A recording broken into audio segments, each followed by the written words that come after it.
Hey guys, tonight we're stepping into a world where your next meal could be your last, where entire cities vanish overnight, and where the very concept of civilization hangs by a thread thinner than a spider's web. We're diving into ancient Greece, specifically the moment when the greatest war in human history was about to explode across the Mediterranean like wildfire. Forget everything you think you know about ancient Greece from Hollywood movies. The truth, you probably wouldn't survive your first sunrise in this brutal, unforgiving world where death lurks around every corner and survival depends on skills you've never had to develop. So before we step into this nightmare together, take a moment to like the video and subscribe, but only if you're ready for a journey that will change how you see the ancient world forever. And let me know in the comments where you're watching from tonight. It's incredible to see who's brave enough to explore these dark chapters of human history with me. Now dim those lights, maybe grab something strong to drink. Picture the Eastern Mediterranean around 43-1 BCE, and let's dive into this tale together. The story of how the civilized world tore itself apart. Congratulations, you've just woken up in the year 43-1 BCE, somewhere in the Greek world. The morning air carries a mixture of wood smoke, human sweat, olive oil, and something you desperately hope isn't the smell of death from the latest skirmish. Your eyes adjust to the dim light filtering through whatever crude shelter you've managed to find, and reality hits you like a warhammer to the chest. You're living in the most dangerous period in human history up to this point. Here's what you need to understand immediately. This isn't the Greece of philosophers sitting around discussing life's meaning. This is a world where entire populations disappear overnight, where your neighbor might sell you into slavery for the price of a decent meal, and where the concept of human rights simply doesn't exist. The first thing that would kill you, the water, that clear, innocent-looking liquid from the local well, it's a cocktail of diseases that would have you writhing in agony within hours. Cholera, dysentery, typhoid. These weren't just words to ancient Greeks. They were death sentences. Modern estimates suggest that waterborne diseases killed more people in ancient times than all the wars combined. Your immune system, pampered by modern medicine and clean water, would surrender faster than a French general. But let's say you somehow survive your first drink. Now comes breakfast. Hope you like barley porridge, because that's what you're getting every day for months, maybe years. Meat, that's for special occasions, and by special occasions we mean religious festivals where they sacrifice an animal and you might get a thumb-sized piece if you're lucky. The Greeks had a saying, hunger is the best sauce. They weren't being poetic, they were being literal. Most people lived in a constant state of semi-starvation. Your stomach would be cramping within days, your body consuming its own muscle mass just to keep you alive. And here's the truly terrifying part. This was considered normal. This was civilization at its peak. You stumble outside your shelter, and the sensory assault begins. The smell hits you first, a combination of unwashed bodies, animal waste, rotting food, and smoke that makes your eyes water. There's no such thing as garbage collection, so people just throw their waste into the streets. That crunch under your feet, that's not gravel, it's pottery shards, animal bones, and things you don't want to identify. The streets themselves are a death trap. No paving, no drainage, just packed earth that turns into a muddy nightmare when it rains and a dust storm when it's dry. People relieve themselves wherever convenient, and that convenience usually means right outside their front door. Disease spreads through these communities like wildfire through dry grass. Now, let's talk about your neighbors. See that man walking towards you? He might be a free citizen, a slave, or a freed slave. And your life expectancy depends entirely on which category you fall into. If you're a slave, and statistically, you probably are, since slaves made up roughly 30% of the population in most Greek cities, your life is worth exactly what someone paid for you. Less than a decent horse. Your owner can work you to death, beat you for entertainment, or sell you to someone worse on a whim. But even if you're a free citizen, you're not safe. See, this is 43-1 BC, and the Greek world is about to tear itself apart in a war so devastating that it will fundamentally change human civilization forever. The Peloponnesian War is brewing, and you're about to become cannon fodder in a conflict that will make World War I look like a neighborhood dispute. Here's what Thucydides, our ancient historian, understood: that most people miss. This war wasn't just about Athens versus Sparta. This was about the complete breakdown of everything that held Greek civilization together. Treaties meant nothing. Alliances shifted like sand. Cities that had been allies for generations suddenly turned on each other with a savagery that would make modern war crimes tribunals weep. Picture this. You're living in a small city-state. Maybe one of those towns that Thucydides mentions in passing. Your city has been allied with Athens for generations. Your grandfather fought alongside Athenian soldiers against the Persians. You've grown up thinking of Athens as your protector, your big brother who keeps the barbarians at bay. Then one morning, you wake up to find Athenian ships in your harbor. But they're not here to protect you. They're here to collect tribute, money your city doesn't have. When your leaders explain that the harvest was poor, that your people are already starving, the Athenian commander just shrugs. Not our problem, he says. Pay up or face the consequences. Your city council meets in emergency session. Some argue for resistance. After all, you're supposed to be allies, not subjects. Others point out the practical reality. Athens has 300 ships in your harbor, and you have maybe 20 soldiers who aren't farmers with spears. You choose resistance. Because you're Greek, and Greeks don't bow to tyrants. Big mistake. Within a week, your city is under siege. The Athenians don't even bother with a frontal assault. They just cut off your food supply and wait.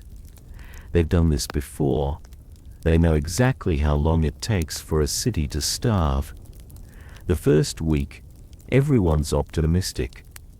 Surely help will come. Surely your other allies will break the siege. The second week, people start looking at each other differently. The third week, the city council starts discussing terms. By the fourth week, mothers are drawing lots to see which children get the last scraps of food. When your city finally surrenders, you learn what Athenian mercy really means. All adult males, that includes you, will be executed. All women and children will be sold into slavery. Your city will be razed to the ground, and Athenian colonists will build something new on top of your bones. This isn't hypothetical. This is exactly what Athens did to Melos in 416 BCE. Thucydides recorded the entire conversation between the Athenian commanders and the Melian negotiators. The Athenians were brutally honest. The strong do what they can, and the weak suffer what they must. But let's say you somehow escape this fate. Maybe you're lucky enough to live in a city that submits without resistance. Congratulations. You're now a subject of the Athenian Empire, which means you get to pay crushing taxes to fund their war machine while watching your own defenses crumble. Your sons will be conscripted into Athenian armies and sent to die in foreign lands. Your daughters might be married off to Athenian settlers, and by married off, we mean sold like livestock. Your city's treasury will be emptied to pay for Athenian adventures in Egypt, Sicily, and wherever else their ambition leads them. And if you complain, well, remember what happened to Melos. This is the world Thucydides was documenting, a world where entire civilizations could disappear in a single campaign season. He watched the Greek world tear itself apart and understood that he was witnessing something unprecedented in human history. Not just a war, but the complete collapse of the international order. But the worst part, this is just the beginning. As you navigate this world, you'd quickly realize that everything you take for granted simply doesn't exist. Medical care, your options are prayers to the gods or herbs that might kill you faster than whatever's already wrong. Education, unless you're from a wealthy family, you'll never learn to read. Most people lived and died without ever seeing a written word. Justice, there's no police force, no public prosecutor, no guaranteed right to a trial. If someone wrongs you, your options are revenge or submission. If someone more powerful than you wants what you have, they take it. The concept of universal human rights won't be invented for another 400 years. Even basic navigation through daily life would be impossible for you. You can't read the signs, if there are any signs. You don't know the customs, the religious requirements, the social hierarchies that determine who you can speak to and how. Make the wrong gesture to the wrong person, and you might find yourself beaten to death in the street while people step over your body. Let's talk about disease for a moment, because disease was the silent killer that claimed more lives than all the wars combined. You've heard of the plague of Athens that killed Pericles and devastated the city. That was just one outbreak. Disease swept through ancient communities regularly, killing 20–30% of the population each time. Smallpox, tuberculosis, malaria. These were constant companions. There was no treatment, none. When plague hit a city, people didn't quarantine or treat the sick. They just waited to see who would survive. Families would abandon sick relatives rather than risk infection. Bodies piled up in the streets because there weren't enough healthy people left to bury the dead. You want to know how bad it got? Thucydides describes Athens during the plague. Men dying like sheep, bodies rotting in temples because even the sacred spaces were overwhelmed. People abandoning all social norms because they expected to die before they could be punished for their crimes. That's the reality of ancient life. Constant, grinding terror masked by a thin veneer of civilization. But perhaps the most terrifying aspect of your new life, in 4031 BCE, would be the complete unpredictability of everything. Modern life, for all its stresses, follows certain patterns. Laws are generally enforced. Contracts are usually honored. If someone kills you, there will probably be an investigation. Not in ancient Greece. Treaties that had kept the peace for decades could be broken overnight. Cities that had been allies for generations could suddenly declare war over a trade dispute.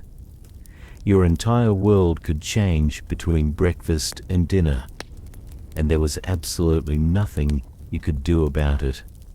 Thucydides understood this chaos intimately. He watched as the careful balance of power that had kept Greece stable for 50 years collapsed in a matter of months. He saw how quickly civilized people could become savage when survival was at stake.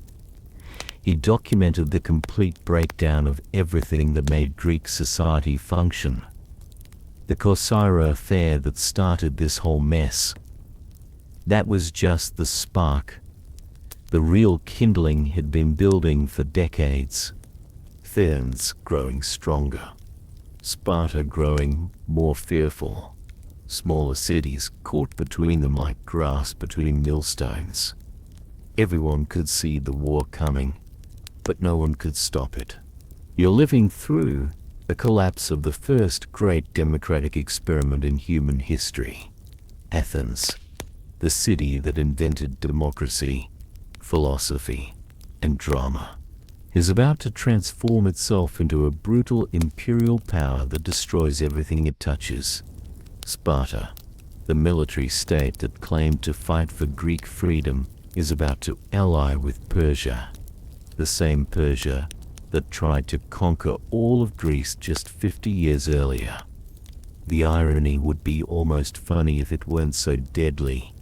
These people who invented the concept of civilized warfare, who created rules about how wars should be fought and how prisoners should be treated, are about to engage in a conflict so savage that it will shock even them. But here's what makes this story truly terrifying. These weren't barbarians or savages. These were the most advanced, educated, sophisticated people on Earth. They had philosophers, mathematicians, artists, and poets. They had developed complex political systems and international law. They believed in honor, justice, and the power of human reason.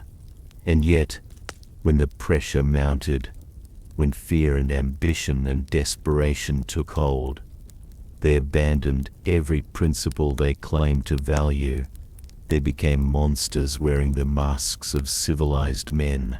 That's the lesson Thucydides wanted us to learn. That's why he wrote his history, not as entertainment, but as a warning. He understood that human nature doesn't change, that the same forces that tore apart his world could tear apart any world, at any time. As you struggle to survive in this ancient nightmare, you'd quickly realize that everything you thought you knew about human civilization was wrong. Civilization isn't a steady climb upward from barbarism to enlightenment. It's a fragile construction that can collapse at any moment, revealing the savage truth that lurks beneath our polite facades. The Greeks learned this lesson the hard way. Over the next 27 years, they would watch their world burn. Cities would be destroyed, populations enslaved, entire cultures erased from history. The war that began with diplomatic protests and legal arguments would end with mass executions and the complete breakdown of international law. And through it all, ordinary people like you would suffer and die, caught up in forces beyond their control, fighting wars they didn't start for causes they didn't understand. But that's a story for another chapter. For now, as you huddle in your crude shelter, listening to the distant sounds of armies gathering and ships being built, you can only wonder, will you live to see the sunrise? Will your city survive the week? Will anything you value last until the end of this war? The answer, as Thucydides would tell you, depends on forces far beyond your control. The strong will do what they can, and the weak will suffer what they must. The question is, which one are you? Sweet dreams await, but first, you must survive the night. And in ancient Greece, on the eve of the greatest war in human history, that was never guaranteed. You survived your first night in this ancient nightmare, but congratulations are premature. Because today, You're about to witness how a single dispute over a backwater colony can spiral into a war that will consume the entire known world. Welcome to the domino effect, ancient Greek style, where one falling city can topple an entire civilization. The morning sun rises over the Adriatic Sea, casting long shadows across the waters toward a city you've probably never heard of, Epidamnus. It's a small trading post on the coast of what we'd call Albania today, populated by people whose names you can't pronounce and whose problems seem utterly insignificant. Here's what you need to understand. In the ancient world, there's no such thing as an insignificant problem. Every dispute, every insult, every broken agreement has the potential to explode into mass slaughter. And Epidamnus is about to become the Franz Ferdinand of the ancient world. Picture this, you're a citizen of Epidamnus, and your city is tearing itself apart. It started with a simple political disagreement. The nobles want one thing, the common people want another. Sound familiar? But this isn't a peaceful democratic process. This is ancient Greece, where political disagreements are settled with swords, not ballots. The aristocrats, those wealthy families who've controlled the city for generations, find themselves on the losing end of a popular uprising. In a modern democracy, they'd maybe lose an election, grumble about it, and try again next time. But in 4045 BCE, losing a political struggle doesn't mean losing power, it means losing your head. So the nobles do what desperate people have always done. They run, but they don't just flee quietly into exile. Oh no, that would be too simple. Instead, they team up with the local barbarian tribes, the same tribes that have been raiding Greek settlements for generations, and begin a systematic campaign of terror against their own former city. Imagine waking up to find your own former neighbors, people you grew up with, people whose children played with your children, leading foreign raiders through the streets where you used to walk safely. They know every secret passage, every weak point in the defensive, every hiding place where families might try to shelter their children. This is what civil war really looks like in the ancient world. It's not just about political differences. It's about personal vengeance taken to levels that would make modern war criminals blush. The people of Epidamnus, trapped between their vengeful former rulers and barbarian raiders, do the only thing they can. They send ambassadors begging for help from their mother city, Corcyra.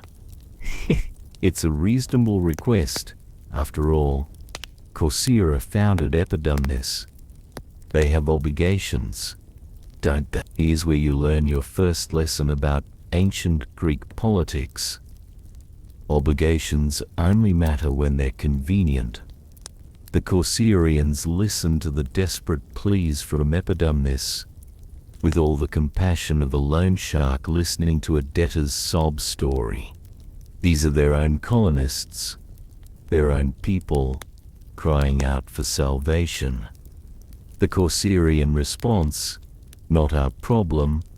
They literally seat the ambassadors in the temple of Hera as suppliants, a sacred position that should guarantee they'll be heard with respect, and then dismiss them without even pretending to care.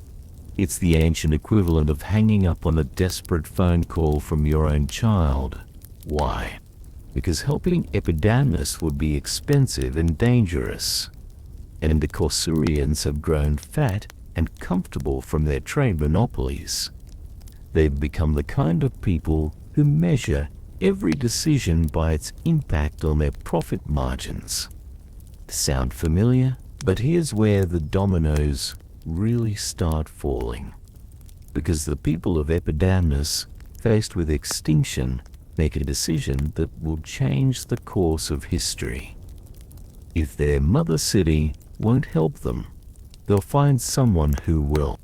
They send new ambassadors, this time to Corinth, Corcyra's mother city and one of the most powerful naval forces in Greece. And they make Corinth an offer that's impossible to refuse. We'll submit to your rule completely. Just save us from destruction. Now you're watching the moment when a local crisis becomes an international incident. Because Corinth says yes. Why? Partly because they see an opportunity to expand their influence. Partly because they've always resented how Corcyra treats them with contempt despite being their own colony.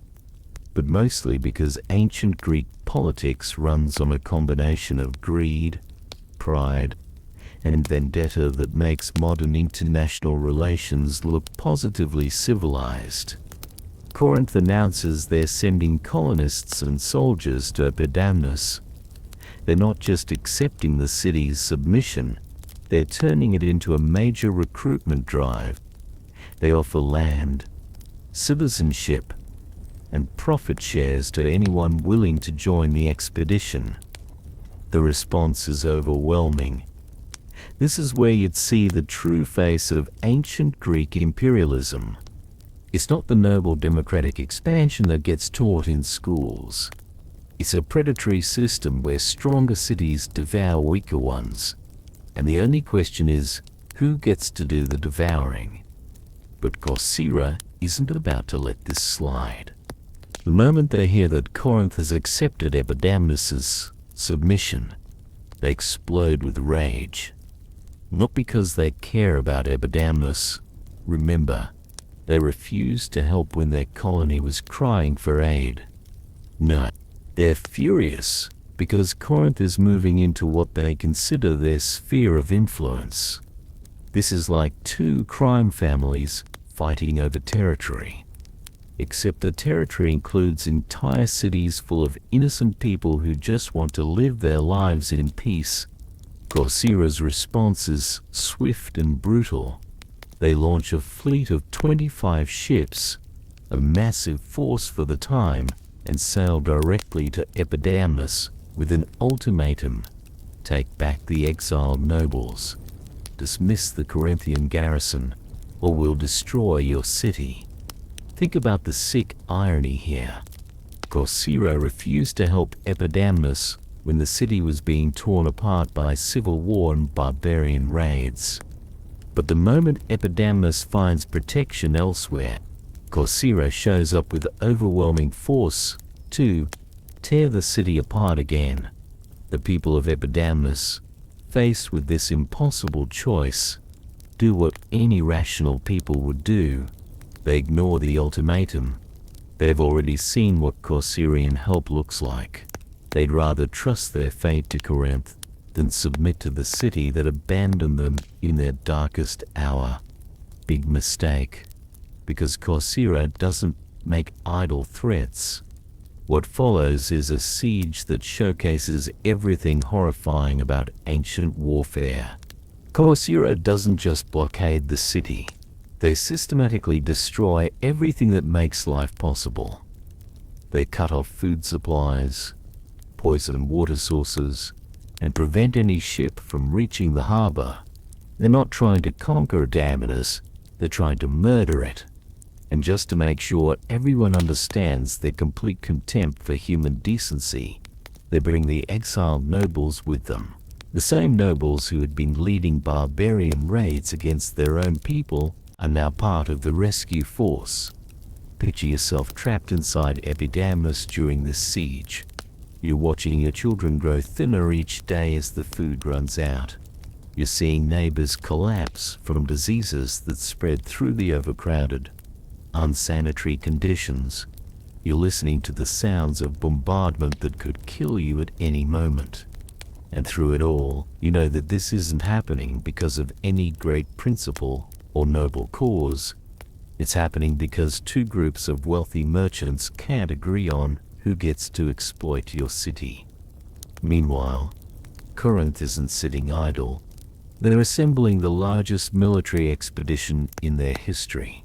75 ships and 2,000 soldiers. But this isn't a rescue mission anymore.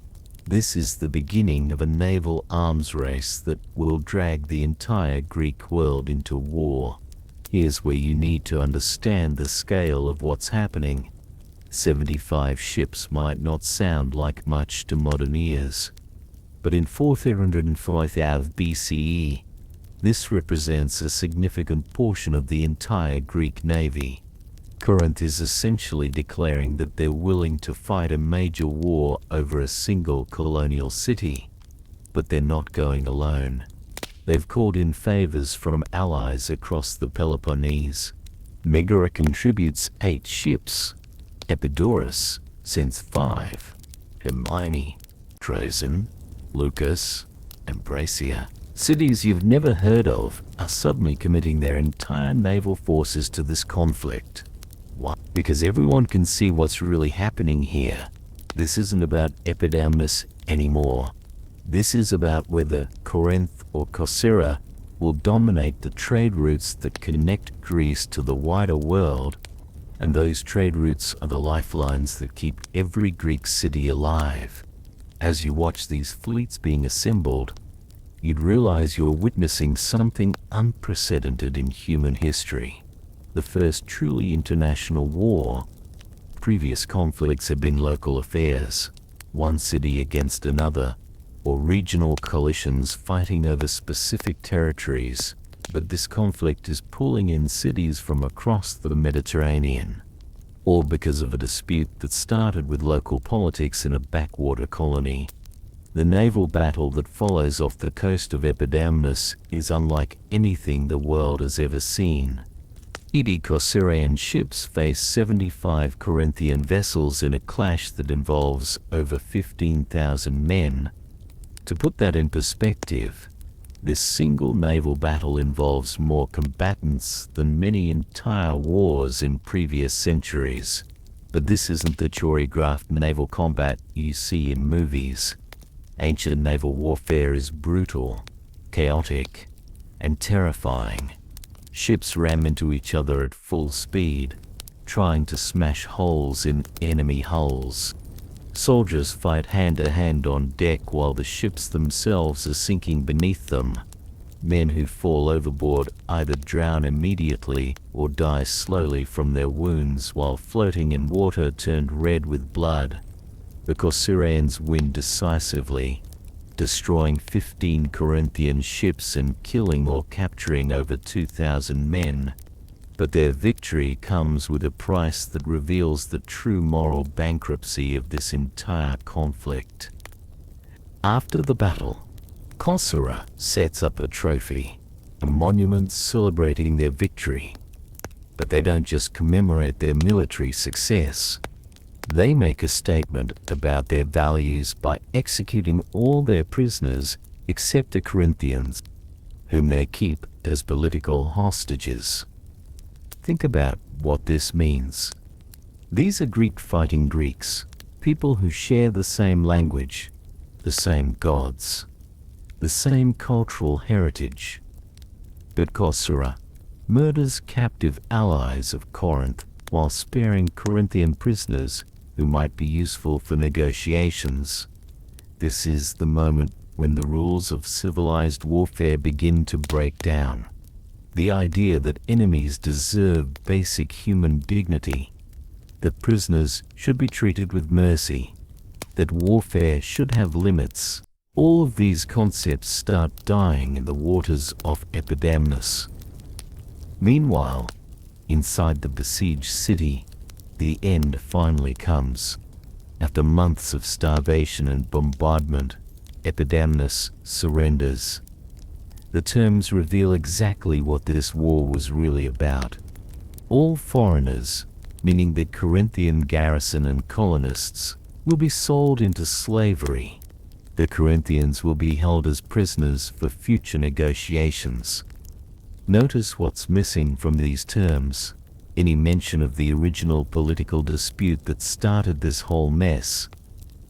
The exiled nobles who caused the civil war, the barbarian raiders who terrorized the city, the internal conflicts that led Epidamnus to seek help in the first place. None of that matters anymore. The city that asked for protection from civil war has been conquered by the very people who refused to provide that protection. The nobles who fled into exile are now returning as part of the conquering army. The barbarians who raided the countryside are probably being paid by Corcyra to continue their attacks. This is how empire really works in the ancient world. It's not about spreading civilization or protecting the weak. It's about powerful cities using any excuse to devour weaker ones, and then rewriting history to make their aggression look noble. But the conquest of Epidamnus doesn't end the conflict, it escalates it. Because Corinth isn't about to accept this humiliation quietly. They immediately begin building the largest fleet in their history, recruiting rowers from across Greece with the promise of unprecedented pay. And here's where a local colonial dispute becomes a threat to the entire Greek world. Because Corcyra, seeing Corinth's military buildup, makes a decision that will drag Athens and Sparta into this mess. They decide they need allies. For 50 years, Corcyra has followed a policy of proud isolation.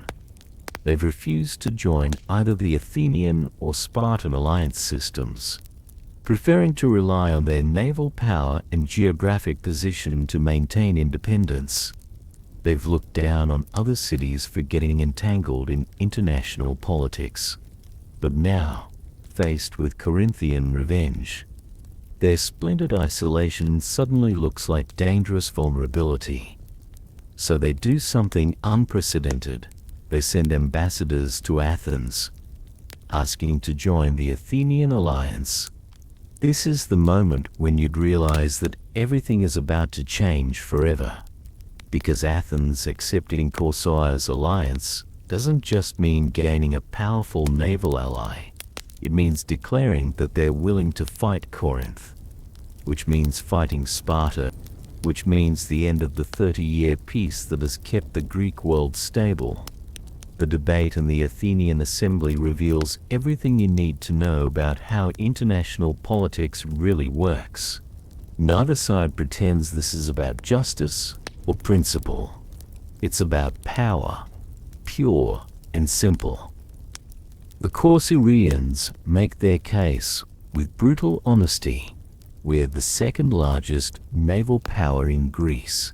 We're offering to join your alliance. Our enemies are your enemies. If you refuse us, we'll be conquered, and our ships will be added to your opponent's fleet.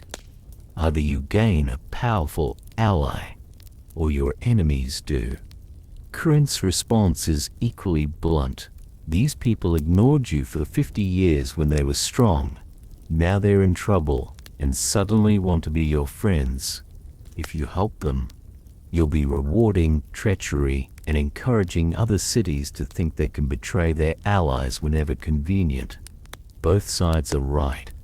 Both sides are also completely missing the point, because this debate isn't really about Corcyra or Corinth or even about justice. It's about whether Athens is ready to abandon the peace treaty that has prevented a general war for 3 decades. The Athenians vote to accept Corcyra's alliance, but with restrictions. They'll provide defensive support only. They won't help Corcyra attack Corinth, but they'll defend Corcyra if Corinth attacks first. It's a compromise that satisfies no one and solves nothing, which makes it a perfect example of how democratic decision-making works when faced with impossible choices. Athens sends 10 ships to Corcyra, a token force that's supposed to deter Corinthian aggression without actually committing Athens to war. The commanders are given strict instructions. Avoid fighting unless Corinth directly attacks Corcyrian territory. These orders reveal everything wrong with trying to manage international crises through half measures. The Athenian force is large enough to provoke Corinth, but too small to decisively help Corcyra. It's the worst of both worlds. All the risks of war with none of the benefits of decisive action. When Corinth launches their revenge fleet, 150 ships carrying thousands of soldiers, the inadequacy of Athens's response becomes immediately apparent. The second naval battle off Corcyra involves over 200 ships and represents the largest naval engagement in Greek history to that point. And you would be there, either as a sailor, desperately trying to stay alive while ships ram each other in the churning seas, or as a civilian watching your future being decided by a battle you have no control over. The battle itself is chaos incarnate. Ships crash into each other with bone-crushing force. Men fight with spears and swords on decks slippery with blood. The Athenian commanders, bound by their impossible orders, can only watch as their allies are overwhelmed. But then something happens that changes everything. The Corinthians, in the flush of victory, begin massacring prisoners and wounded enemies in the water, not capturing them for ransom or negotiation, murdering them. This forces the Athenian commanders to make a choice: follow their orders and watch war crimes happen in front of them, or violate their instructions and save lives. They choose to fight, directly engaging Corinthian ships and officially entering the war. It's a decision that makes sense morally but is catastrophic politically, because the moment Athenian and Corinthian ships start fighting each other, the 30-year peace treaty becomes worthless paper. The battle ends when 20 additional Athenian ships appear on the horizon. The Corinthians, thinking this is the vanguard of a massive Athenian fleet, retreat rather than risk total destruction. Both sides claim victory, and both sides are wrong. The real victor is chaos, because now Corinth has a legitimate grievance against Athens. They can argue, correctly, that Athens attacked them first, that Athens violated the peace treaty, that Athens chose to support rebels and oathbreakers over lawful allies. But the Epidamnus affair is just the beginning. Even as the fleets are sailing home and the dead are being counted, another crisis is erupting that will make the Corcyra incident look like a minor diplomatic disagreement. Potidaea, the city that pays tribute to Athens but was originally founded by Corinth, finds itself in an impossible position. Athens demands they tear down their fortifications, expel their Corinthian magistrates, and essentially abandon any connection to their mother city. It's a demand designed to humiliate Corinth and assert Athenian dominance. But Potidaea refuses, and suddenly Athens faces the nightmare scenario that every empire fears: a rebellion by a tribute-paying ally, supported by their greatest rivals, at the moment when their military resources are already stretched thin. This is how empires collapse, not through dramatic invasions or decisive battles, but through the slow hemorrhaging of authority as subject cities realize that their overlords are neither as powerful nor as benevolent as they pretended to be. Potidaea's rebellion spreads like wildfire through the Thracian cities. Suddenly, Athens is facing not just one rebellious city, but a coordinated uprising across an entire region that provides crucial resources for the Athenian economy. And behind it all, you can see the hand of Corinth, providing money, weapons, and military advisors to anyone willing to fight Athens. They're not just seeking revenge for the Corcyra incident, they're systematically dismantling the Athenian empire piece by piece.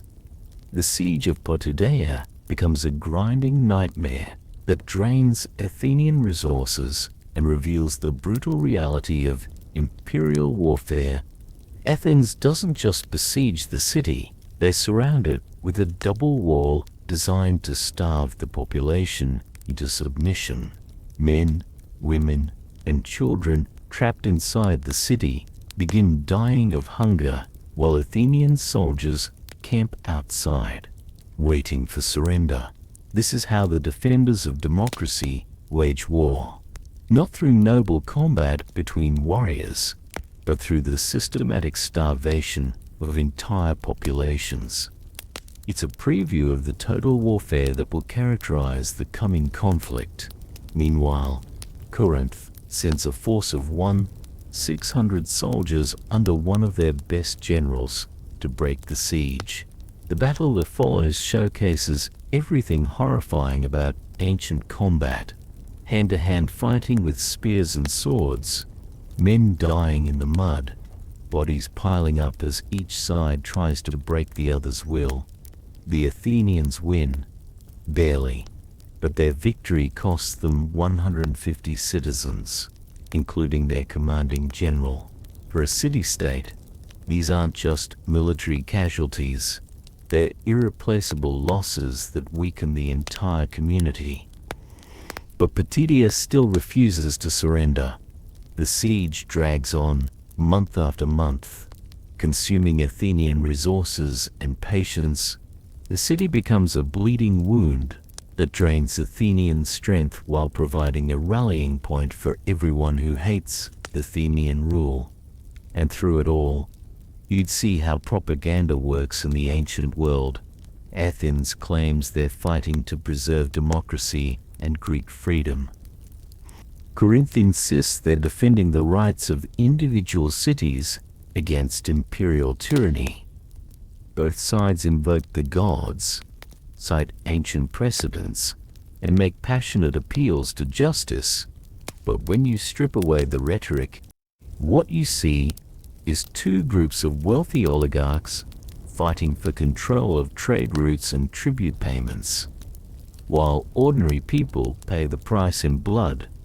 The siege of Petidia becomes the final straw that breaks the 30-year peace, because every day the siege continues, more Greek cities choose sides. Some join Athens out of fear, others join Sparta and Corinth out of hatred for Athenian imperialism. What started as a civil war in an obscure colony has become an international crisis that threatens to engulf the entire Greek world. And the most terrifying part, everyone can see exactly where this is heading, but no one can stop it. The diplomatic machinery that kept the peace for 3 decades is collapsing under the weight of accumulated grievances, mutual suspicions, and the simple fact that both Athens and Sparta have reached the point where they believe war is inevitable. Athens has grown too powerful for Sparta to ignore, and Sparta has grown too frightened for Athens to trust.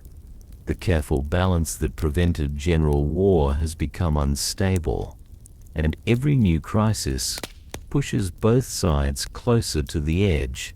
You're watching the domino effect in real time, how small conflicts become regional wars, how regional wars become international catastrophes, how the breakdown of trust between rivals can destroy everything that generations worked to build.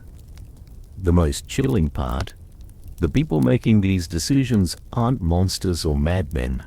They're rational actors making logical choices based on the information available to them. Athens really does need to maintain its empire to survive.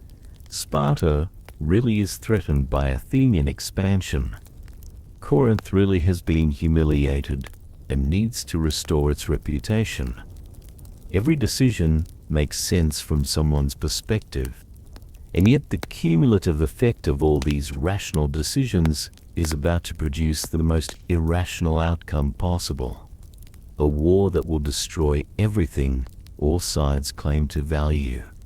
As you watch the fleets sailing back and forth, carrying diplomats who speak of peace while preparing for war, you'd realize that you're witnessing something that will echo through history.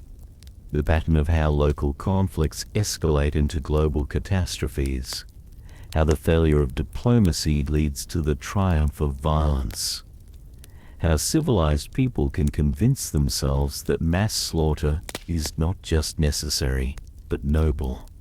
This is the lesson that Thucydides wanted future generations to learn, that the same forces that tore apart his world could tear apart any world, that human nature doesn't change, that the price of peace is eternal vigilance against the pride, fear, and ambition that lurk in every human heart.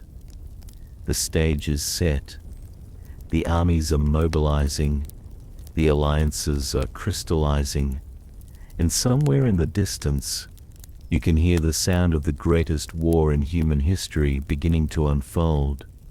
You've watched local disputes explode into international crises. You've seen how pride and fear can turn rational people into monsters. But now you're about to witness something even more terrifying. How a functioning democracy can vote itself into a war that will destroy everything it claims to defend. Welcome to Sparta, and congratulations.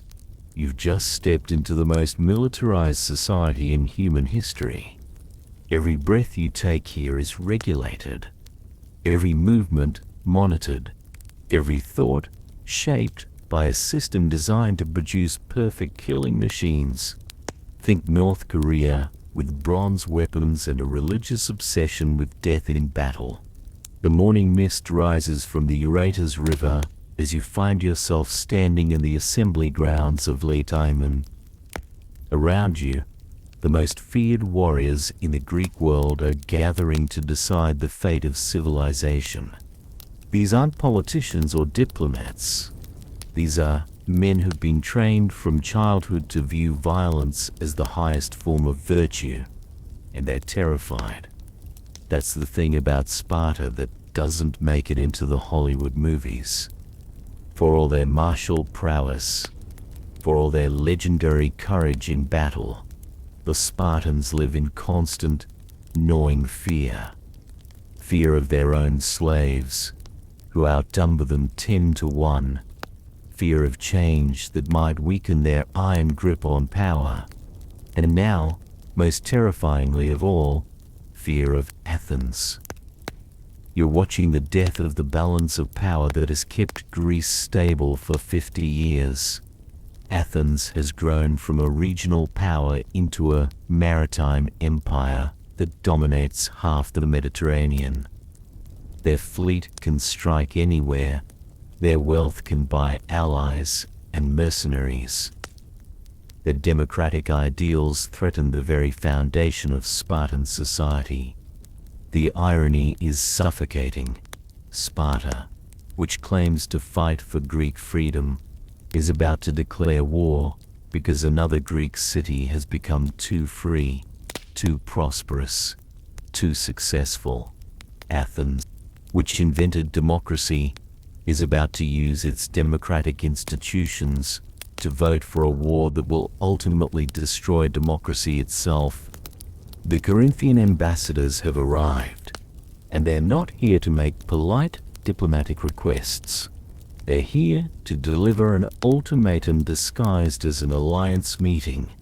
You can see it in their faces, the barely controlled rage, the desperate determination of men who know their entire world is crumbling around them. Their spokesman steps forward, and his words cut through the morning air like a blade through flesh. Lacedaemonians, we can no longer accuse you of failing in your duty. You have voted for war and assembled us here for that purpose. But we say this, every day you delay is a victory for Athens. Every moment of your hesitation makes them stronger and us weaker. This is how you know the world is ending, when allies start speaking to each other like enemies, when requests become demands, when the language of diplomacy gives way to barely concealed threats. The Corinthian continues, and his words revealed the true desperation behind this gathering. The Athenians are addicted to innovation, swift in conception and execution. You have a genius for keeping what you have, but when forced to act, you never go far enough. They are adventurous beyond their power, daring beyond their judgment. You attempt less than your power justifies. Mistrust even what your judgment sanctions. He's not wrong. You're watching a clash between two completely different philosophies of life. Athens, dynamic, innovative, constantly expanding, always pushing boundaries. Sparta, conservative, traditional, focused on maintaining the status quo at any cost. But here's the horrifying truth: both systems are about to destroy themselves through their own greatest strengths. Athens' innovation and ambition will drive them to overreach catastrophically. Sparta's conservatism and caution will make them so slow to act that when they finally move, it will be too late to prevent disaster. The Corinthian speech builds to a crescendo that sends chills down your spine. Such is Athens, your antagonist, and yet you still delay, failing to see that peace stays longest with those who use their power justly, but show determination not to submit to injustice. This is the moment when you realize what you're really witnessing. This isn't a debate about strategy or tactics. This is a civilization in the process of committing suicide, and they're going to do it democratically. As the Corinthian finishes speaking, you notice something that would be almost comical if it weren't so terrifying. There are Athenian ambassadors present at this meeting. They're sitting right there, listening to their enemies plan their destruction. And nobody seems to think this is odd. Why? Because even now, even at this late hour, the forms of diplomacy are being maintained. The Athenians are here on other business, but of course they request permission to address the assembly. Of course the Spartans grant it, because everyone is still pretending this is a normal diplomatic conference instead of a war council. Athenian speech that follows is a masterpiece of arrogance disguised as reasonableness. They don't deny any of the charges against them. They don't apologize for their imperial expansion or their domination of other Greek cities. Instead, they do something far more insulting. They explain why their empire is natural, inevitable, and beneficial to everyone. We assert that at Marathon, we faced the barbarians single-handed. The Athenian ambassador declares, Xerxes came the second time. We abandoned our city, threw ourselves into our ships, and joined the action at Salamis. This prevented him from taking the Peloponnesian states in detail. It's a brilliant rhetorical strategy and a complete moral disaster. The Athenians are essentially arguing, we saved you from the Persians, so now you owe us the right to dominate you. They're turning their greatest moment of heroism into justification for their current tyranny. But the most chilling part of their speech comes when they abandon all pretense of moral justification. It has always been law that the weaker should be subject to the stronger. We believed ourselves worthy of our position, and so you thought us until now, when calculations of interest have made you take up the cry of justice. This is how empires really talk when they drop the mask. No appeals to shared values or mutual benefit, just the naked assertion that might makes right, that power justifies itself, that the strong can do whatever they want to the weak. The Athenians conclude with a threat disguised as a warning. Take time in forming your resolution, as the matter is of great importance. Do not be persuaded by others to bring trouble on yourselves. But if you begin hostility in whatever line of action you choose, we will try not to be behindhand in repelling you. Translation: think carefully before you start a war you can't win. But if you insist on committing suicide, we'll be happy to help. What happens next reveals everything you need to know about how democracy works under pressure. The Spartans dismiss all the foreign ambassadors and debate the issue among themselves, and their debate exposes the fundamental weakness of democratic decision-making when faced with existential threats. The majority wants war immediately. They're convinced that Athens is an existential threat that must be crushed before it becomes too powerful to defeat.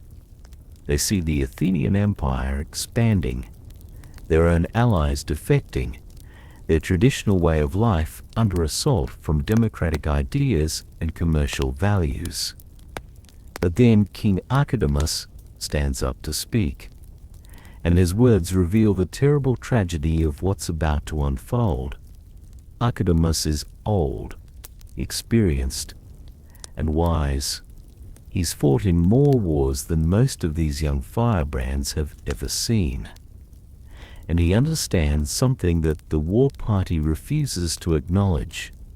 Sparta is not ready for the kind of war that Athens will force them to fight. I have lived long and have had experience of many wars. He begins, and I see those among you of the same age as myself, who will not fall into the common misfortune of longing for war from inexperience or from a belief in its advantage and safety. He's looking directly at the young Spartans who've never seen real combat, who think war is glorious because they've only heard stories from old veterans.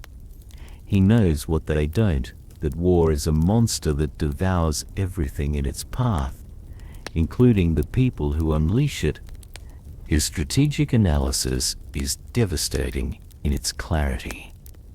In a struggle with a people who live in a distant land, who have extraordinary familiarity with the sea, and who are in the highest state of preparation in every department, with wealth, private and public, with ships, horses, and heavy infantry, and a population such as no other Hellenic place can equal, what can justify us in rashly beginning such a struggle? Every word is true. Sparta's army might be superior in land combat, but Athens controls the sea.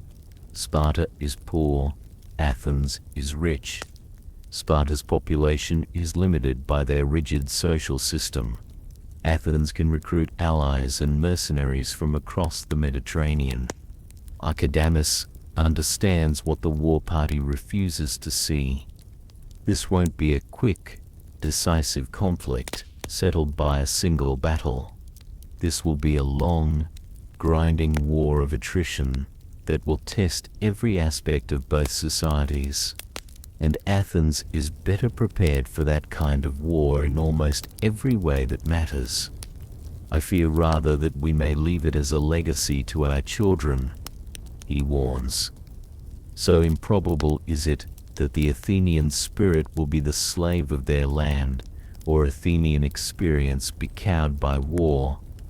He's predicting exactly what will happen, a generational conflict that will consume the Greek world for decades, leaving nothing but ruins and bitter memories. He can see the future with terrifying clarity, and he's desperately trying to save his people from a fate they're determined to embrace. But wisdom doesn't win debates against fear and anger. When Archidamus finishes speaking, the assembly buzzes with discontent. His words are too complex, too nuanced, too realistic for men who want simple answers to complicated problems. Then Sthenelaidas, one of the Iphos, stands to deliver the speech that will doom the Greek world. He's young, passionate, and completely ignorant of everything Archidamus just explained. And his words are exactly what the assembly wants to hear. The long speech of the Athenians I do not pretend to understand. They said a good deal in praise of themselves, but nowhere denied that they are injuring our allies, Kelopano. This is how democracy dies, not through complex constitutional crises or foreign invasion, but through the triumph of simplistic slogans over thoughtful analysis. Stenlatus reduces Archidamus's careful strategic assessment to a bumper sticker. Athens bad, Sparta good. Time to fight. We are the same then and now, he declares, and shall not, if we are wise, disregard the wrongs of our allies, or put off till tomorrow the duty of assisting those who must suffer today. It's a perfect appeal to emotion that completely ignores every practical consideration Archidamus raised. How will they assist their allies? With what resources? Using what strategy? Against what specific Athenian vulnerabilities? None of that matters when you can simply shout about duty and honor. His conclusion reveals the intellectual bankruptcy of the war party. Vote therefore, Lacedaemonians, for war, as the honor of Sparta demands, and neither allow the further aggrandizement of Athens, nor betray our allies to ruin, but with the gods let us advance against the aggressors. Notice what's missing from this war cry: any actual plan for victory, any realistic assessment of costs and benefits, any consideration of what advancing against the aggressors actually means in practical terms.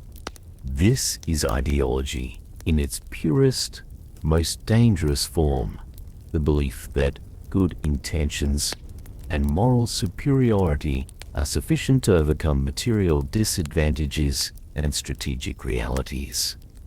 As Ephon, Sthenelatus has the right to call for an immediate vote there, and here's where you see the fundamental flaw in democratic decision-making during crises. The people making the decision are not the people who will pay the price for being wrong. The Spartan assembly votes by acclamation, essentially by shouting. Sthenelatus claims he can't tell which side is louder, but of course he can. He's manipulating the manus to get the result he wants. So he calls for a physical division. Those who think the treaty has been broken should stand on one side, those who disagree on the other. It's not even close. The vast majority votes for war. You're watching democracy in action, and the result is catastrophically stupid. The assembly has just voted to start a war. They're not prepared to fight against an enemy they don't understand, for reasons they can't clearly articulate, using strategies they haven't developed, but they've done it democratically, which somehow makes it legitimate. The decision to declare war triggers a cascade of conferences and consultations that reveal how international politics really works. The Spartans immediately call a meeting of the entire Peloponnesian League, not to debate whether war is justified, but to make sure everyone votes the right way. This is how alliance systems function in practice. The dominant power makes a decision and then pressures its allies to support it, regardless of their own interests or opinions. The smaller cities don't get to vote on whether war is wise.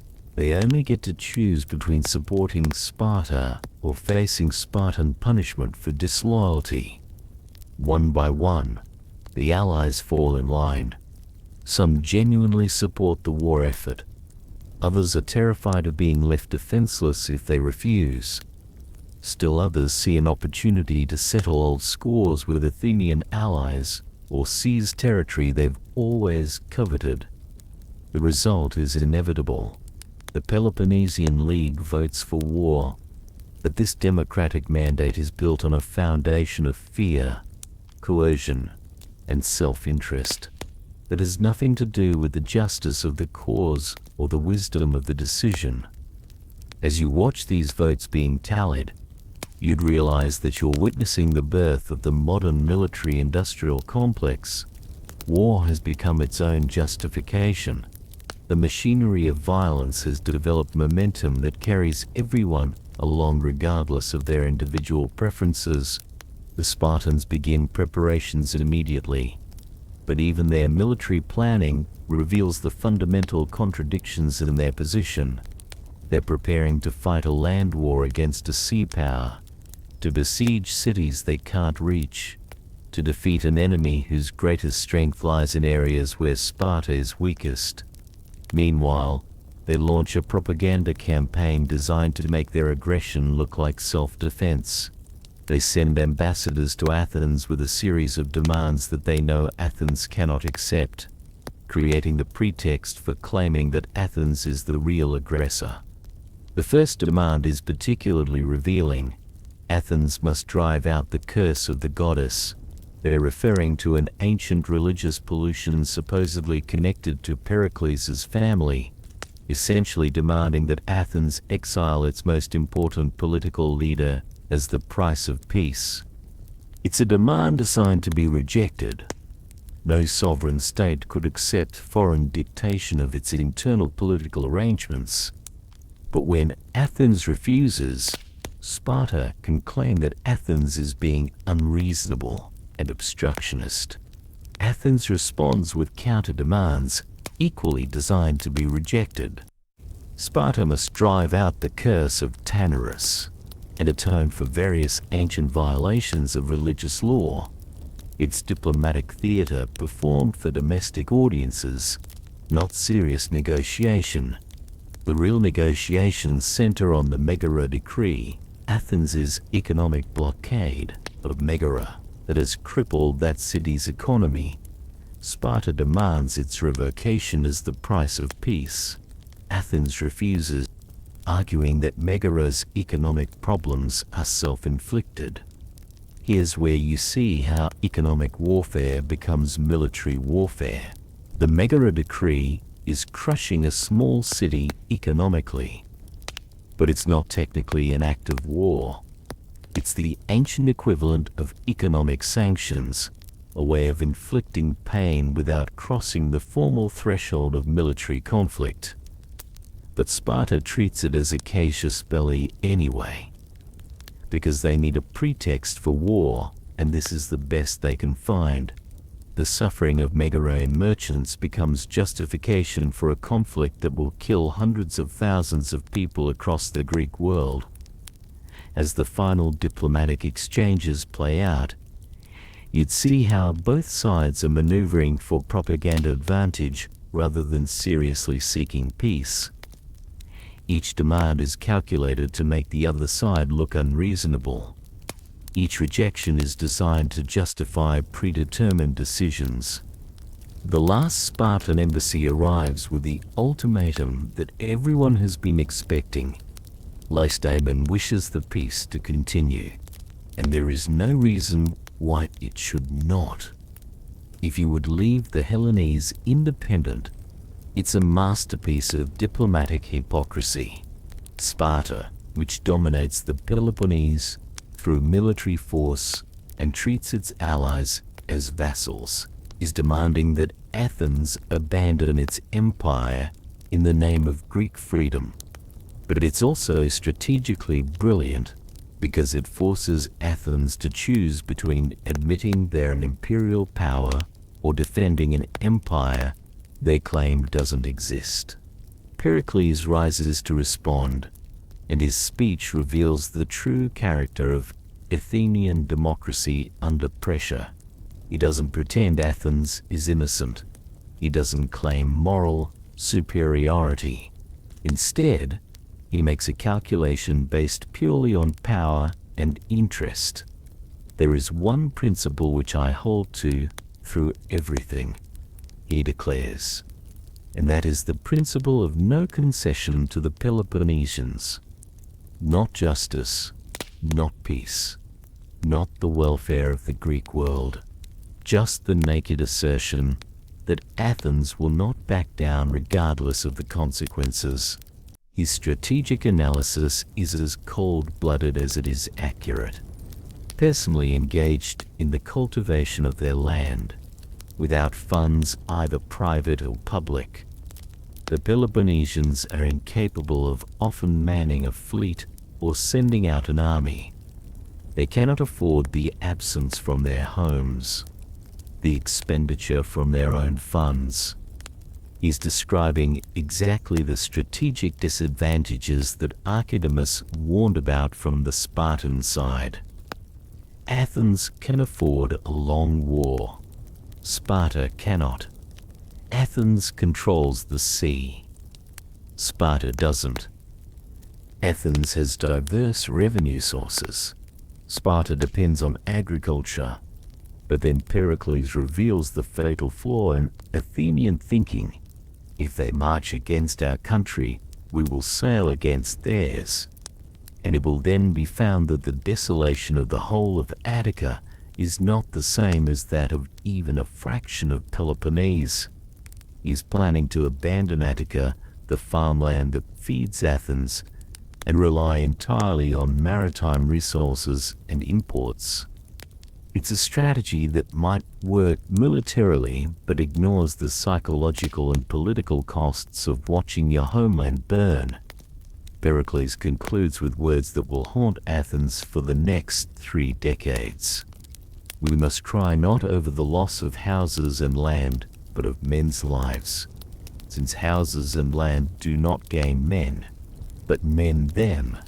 He's asking the Athenian people to sacrifice everything they've worked for generations to build, their farms, their homes, their communities, for the sake of maintaining an empire that enriches a small elite while imposing crushing costs on everyone else who made out to do it. The Athenian assembly, faced with the choice between peace and empire, chooses empire. Faced with the choice between compromise and war, they choose. You're watching 2 democracies vote themselves into a conflict that will destroy everything both sides claim to value. The Spartans vote for war to preserve their traditional way of life, and the war will ultimately destroy that way of life. The Athenians vote for war to preserve their empire, and the war will ultimately destroy their empire. Both sides are acting rationally based on their understanding of their interests. Both sides are making decisions through legitimate democratic processes. And both sides are about to discover that democratic decision-making offers no protection against catastrophically bad decisions. The final diplomatic exchanges are pure theater. Both sides know the die is cast. Both sides are already mobilizing their armies and calling up their allies. The ambassadors speak of peace while their governments prepare for war. As the last Spartan embassy departs Athens with Athens's final rejection of their ultimatum, you'd realize that you've just witnessed something unprecedented in human history: the death of international law. For 50 years, the Greek world has been governed by treaties, arbitration agreements, and diplomatic protocols that provided alternatives to war. Cities had disputes, but they settled them through negotiation or arbitration rather than immediate resort to violence. Now all of that is ending. The treaty system that kept the peace is collapsing, not because it failed to work, but because both sides have decided that their vital interests are more important than the common good. This is how international systems die, not through dramatic external shocks, but through the accumulated decisions of individual actors who prioritize their own short-term interests over the long-term stability of the system that protects everyone. The irony is overwhelming. Athens became great by leading the defense of Greek freedom against Persian tyranny. Now they're about to destroy Greek freedom through their own imperial ambitions. Sparta built its reputation by opposing tyrants and defending traditional Greek values.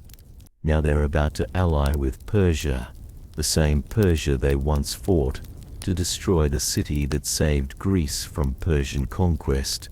Both sides are about to become everything they once opposed, and they're doing it through the democratic institutions they claim to defend. As the war preparations accelerate and the diplomatic machinery finally breaks down completely, you'd see the true face of what's coming. This won't be a limited conflict settled by a few battles. This will be total war, a generational struggle that will consume everything and everyone in its path. The armies gathering in the Peloponnese aren't just soldiers, they're the sons and fathers and brothers of entire communities that are about to be devastated.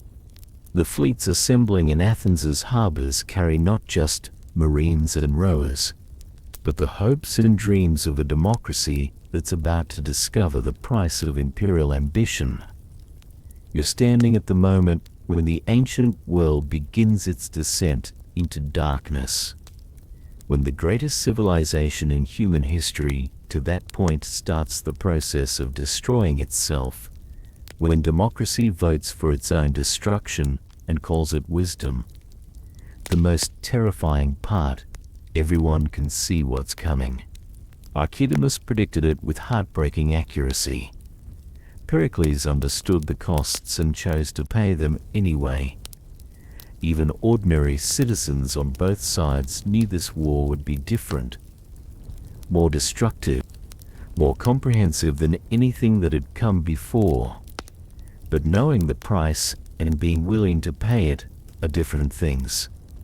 And the Greek world has just collectively decided that anything, including suicide, is preferable to admitting weakness, accepting compromise, or acknowledging that their enemies might have legitimate concerns. You're about to witness what happens when pride becomes more important than survival, when ideology triumphs over reality, when democratic societies choose noble destruction over ignoble peace. The greatest war in human history is about to begin, and it's starting exactly the way all such wars start, with the best of intentions, the noblest of motives, and the absolute certainty that God is on their side. But before we watch the world burn, you need to understand how Athens became the monster that Sparta fears. Because the story of the Athenian Empire isn't the noble tale of democratic expansion you learned in school. It's a horror story about how good people become evil incrementally, how liberation becomes subjugation, and how the victims of tyranny can become tyrants themselves. Congratulations, you've just survived the Persian Wars. It's 47-9 BC, and you're standing in the smoking ruins of what used to be Athens. The Persians have withdrawn, leaving behind a city that looks like it was hit by a nuclear bomb. Every building burned, every wall demolished, every sacred statue defiled or destroyed. Your entire civilization has been reduced to ash and rubble, but you're alive, which already makes you luckier than most. The Persian invasion killed somewhere between 200,000 and 300,000 Greeks, roughly 10% of the entire population. Entire cities have been wiped off the map. Entire bloodlines have been extinguished. The survivors are traumatized, destitute, and desperate. This is where the Athenian Empire begins, not with grand ambitions of conquest, but with people trying to rebuild their lives from nothing while living in constant terror that the Persians will return to finish the job. Here's what you need to understand about trauma. It doesn't make people noble, it makes them paranoid, aggressive, and willing to do anything to avoid experiencing that helplessness again. The Athenians who survived the Persian invasion aren't enlightened democrats spreading freedom across the Mediterranean. They're terrified refugees who will eventually enslave half the Greek world to ensure their own security. The first thing that would kill you in post-Persian Athens, the sheer physical reality of living in a destroyed city. There's no infrastructure, no sanitation, no organized food distribution. Bodies are still being dug out of collapsed buildings months after the Persians left. Disease spreads through the refugee camps that have sprung up where neighborhoods used to be. You're drinking water that might be contaminated with corpses. You're eating food that might be spoiled because there's no refrigeration and no way to preserve anything. You're sleeping in makeshift shelters that offer no protection from the elements or from the rats and wild dogs that have moved into the ruins. But the physical hardship is nothing compared to the psychological devastation. These people watched their entire world end. They saw their temples burned, their art destroyed, their sacred places defiled. They experienced the complete collapse of everything they thought was permanent and sacred. That kind of trauma changes people at a fundamental level. It makes them willing to do things they would have found unthinkable before the crisis. It makes them prioritize security over justice, strength over morality, survival over everything else. And that's exactly what happens. The Spartans, who led the Greek resistance against Persia, want to go home and return to their normal lives. They've won the war. Now they want to enjoy the peace. But the Athenians can't go home because there is no home anymore. They can't return to normal because normal was destroyed. So when the Spartans start talking about demobilizing the Greek fleet and ending the war effort, the Athenians panic. From their perspective, the Persians are still out there, still a threat, still capable of returning at any moment. The idea of reducing Greek naval power when the enemy is still intact seems like suicidal madness. But there's another factor at work here, one that will prove far more important in the long run. The Athenians have discovered that they're good at naval warfare. Really, really good. Better than anyone else in the Mediterranean. This is where you'd see the birth of what would become the most powerful military force in the ancient world. The Athenian navy isn't just a collection of ships. It's a revolutionary military system that combines technological innovation, tactical flexibility, and logistical sophistication in ways that no one has ever achieved before. Each Athenian trireme requires 170 rowers working in perfect coordination. These aren't just random conscripts. They're skilled professionals who train constantly and work together for years. The level of teamwork and precision required is comparable to a modern fighter pilot squadron. And Athens can field 200 of these ships at once.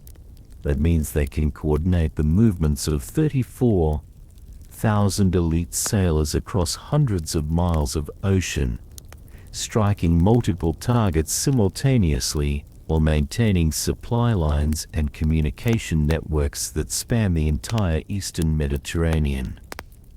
No one in the ancient world has ever seen anything like this.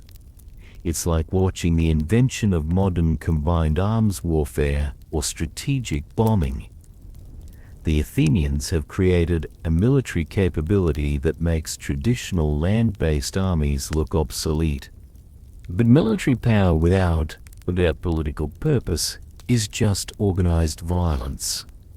The genius of the Athenian system is that they figure out how to turn their naval superiority into a self-sustaining empire that grows stronger with each conquest. Here's how the system works. Athens liberates a Greek city from Persian control. The grateful city joins the Delian League, a defensive alliance supposedly dedicated to preventing future Persian invasions.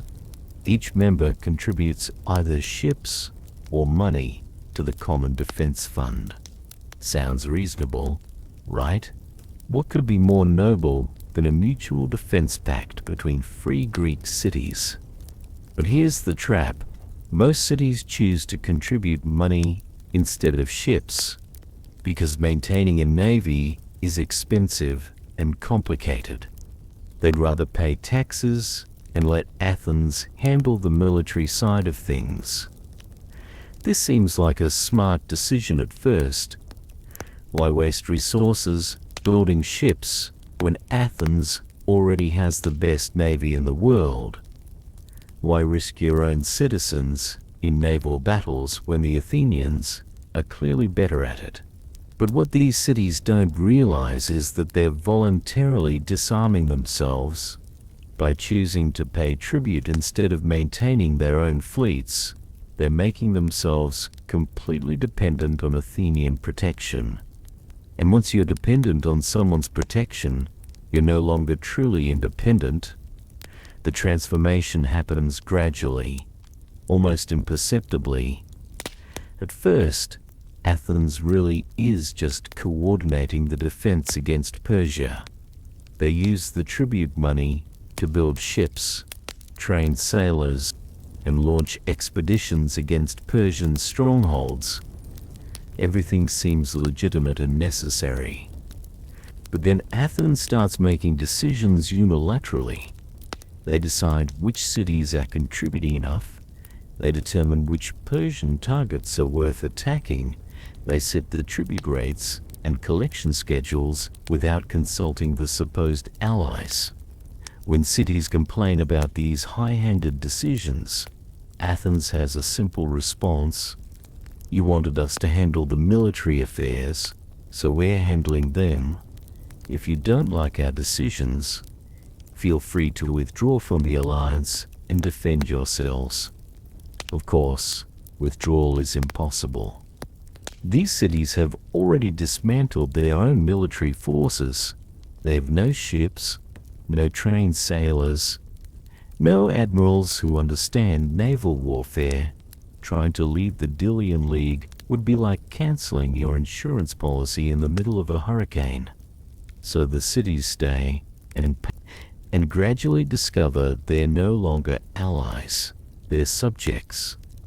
The first real test comes when Naxos tries to leave the League. It's 470 BCE, and the Naxians have decided they've contributed enough. The immediate Persian threat seems to have passed, so why should they keep paying tribute to Athens? Athens's response reveals the true nature of what the Delian League has become. They don't negotiate or try to address Naxian concerns. They don't offer compromises or alternative arrangements. They simply besiege the island until Naxos surrenders unconditionally. This is the moment when the Delian League officially becomes the Athenian Empire, because when you use military force to prevent allies from leaving your alliance, you're no longer running an alliance, you're running a protection racket. But here's the truly insidious part. The Athenians convince themselves that this is still morally justified. Naxos was abandoning the common defense. They were selfishly putting their own interests ahead of Greek security. They were practically inviting Persian reconquest. This is how good people become evil, not through dramatic moral reversals, but through gradual redefinition of what constitutes good and evil. Each step seems reasonable in isolation. Each decision can be justified by immediate necessity. But the cumulative effect is the transformation of liberators into oppressors. The Naxos precedent establishes the principle that will govern the Athenian Empire for the next 50 years. Once you're in, you can never leave. The alliance that was supposed to protect Greek freedom becomes a prison that destroys it, and it works. From a purely practical standpoint, the Athenian system is incredibly effective. The tribute money funds the largest fleet in Mediterranean history. That fleet dominates the sea lanes, protects Greek trade, and keeps the Persians at bay. Greek cities prosper under Athenian protection even as they lose their independence.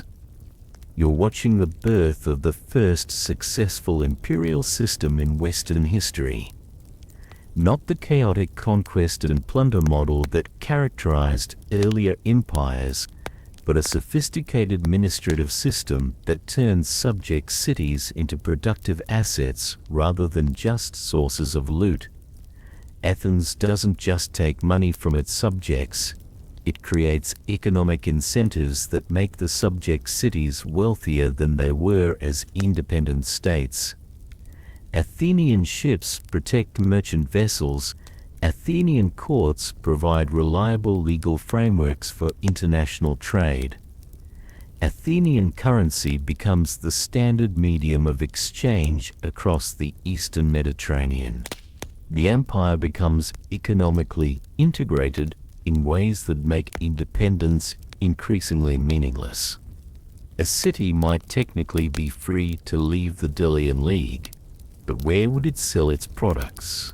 Who would protect its merchant ships? What currency would it use for international trade? This is how modern imperialism really works. Not through crude military occupation, but through the creation of economic dependencies that make resistance impossible and rebellion suicidal. But the psychological costs of this system are devastating for everyone involved. The subject cities watch their independence erode gradually, knowing they're becoming slaves, but unable to do anything about it. The Athenians watch themselves become the kind of imperial power they once fought against, knowing they're betraying their own values, but unable to stop the process. The breaking point comes during the siege of Thassos in 4065 BC. Thassos is one of the wealthiest stellies in the Delian League, contributing ships rather than just money, with its own proud naval tradition. But they get into a dispute with Athens over mining rights and trading privileges. From the Thasian perspective, this is exactly the kind of issue that should be resolved through negotiation between equals. They're not trying to leave the league or abandon the common defense. They just want fair treatment in commercial matters. From the Athenian perspective, Thassos is questioning Athenian leadership and threatening the unity of the alliance. If one major city can dictate terms to Athens, every other city will start making similar demands, and the entire system will collapse.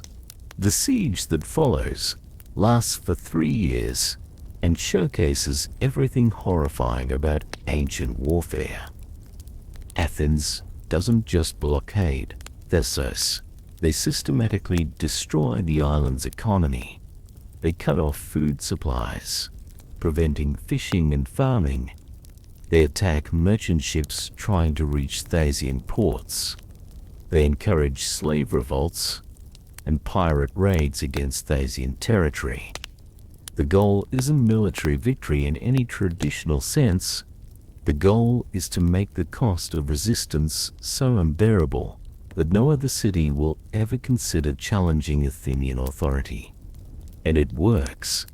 Thassos finally surrenders, agreeing to tear down their fortifications, surrender their fleet, pay massive reparations, and abandon all their overseas territories. They're reduced from a major power to a defenseless tribute-paying subject in less than 4 years. But the real victim of the Thassos siege isn't Thassos. It's the idea that Athens represents anything noble or liberating.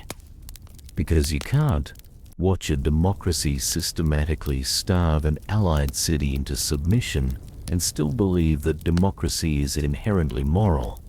This is when the other Greek cities start to understand what they're really dealing with. Athens isn't just another city-state that happens to be powerful. It's a new kind of political entity, a state whose entire economy depends on imperial expansion, whose political system requires constant external enemies, whose survival depends on the subjugation of everyone around it. The Athenians themselves are trapped by the logic of their own system. They can't abandon the empire because the tribute money is now essential to their economy. They can't reduce their military spending because they have too many enemies. They can't allow any subject city to leave because it would encourage others to follow. They've created a machine that forces them to become more oppressive with each passing year. Every act of resistance requires a more brutal response. Every challenge to their authority must be crushed more decisively than the last. Every sign of weakness invites attacks that could destroy everything they've built. You're watching the birth of the military-industrial complex in its purest form. A system where war becomes its own justification, where the preparation for conflict creates the conflicts that justify the preparation, where the machinery of violence develops its own momentum independent of any rational political purpose. The human cost of this system is staggering. Conservative estimates suggest that the Athenian Empire displaced over 100,000 people through forced relocations, enslaved at least 50,000 prisoners of war, and extracted tribute equivalent to the entire economic output of some member cities. But the psychological cost may be even higher. The Athenians, who began as the heroes of Marathon and Salamis, end up as the villains of Melos and Syracuse. The democracy that inspired the world becomes the tyranny that threatens it. The liberators become the oppressors, and they know it. This transformation doesn't happen overnight. It takes 50 years of gradual moral compromise, incremental power grabs, and rationalization of increasingly indefensible actions. Each step seems reasonable in isolation. Each decision can be justified by immediate circumstances. But the cumulative effect is the complete corruption of everything Athens once claimed to represent. The most tragic part, it's all completely unnecessary. Athens could have chosen a different path at any point. They could have maintained the Delian League as a genuine defensive alliance. They could have shared power with their allies instead of dominating them. They could have used their naval superiority to protect Greek freedom instead of destroying it. But they didn't, because power corrupts, and absolute power corrupts absolutely, and democratic power is no exception to this rule. By 4041 BCE, when the Peloponnesian War begins, Athens has become exactly what Sparta claims it is, an imperial tyranny that threatens the freedom of every Greek city. The democracy that saved Greece from Persian despotism has become a Greek despotism that rivals Persia in its ambition and cruelty.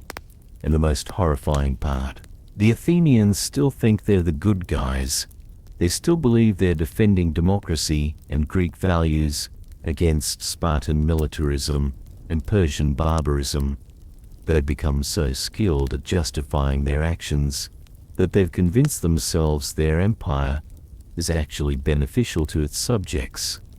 This is how civilizations die, not through external conquest or natural disaster, but through the slow internal corruption that transforms liberators into oppressors, heroes into villains, democracies into tyrannies. The Athenians created an empire to protect themselves from Persia, and in the process became worse than Persia ever was. They built a democracy to escape tyranny, and used it to impose tyranny on half the Greek world. They fought for freedom, and destroyed freedom in the name of protecting it.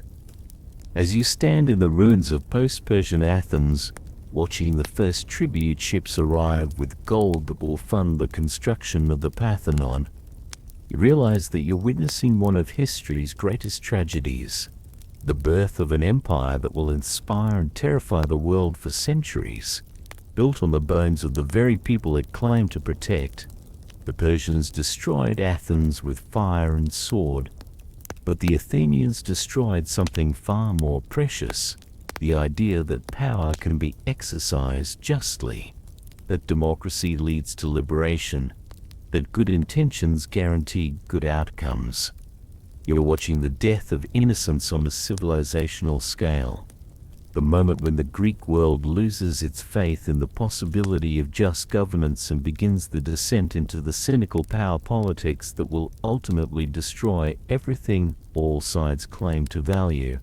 And you wouldn't last a day in this world because you still believe in the myths that these people have been forced to abandon.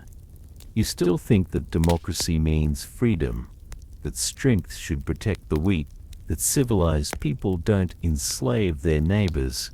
But in the world of the Athenian Empire, all of these beliefs are luxuries that only the naive can afford. The reality is simpler and more brutal. The strong do what they can, and the weak suffer what they must.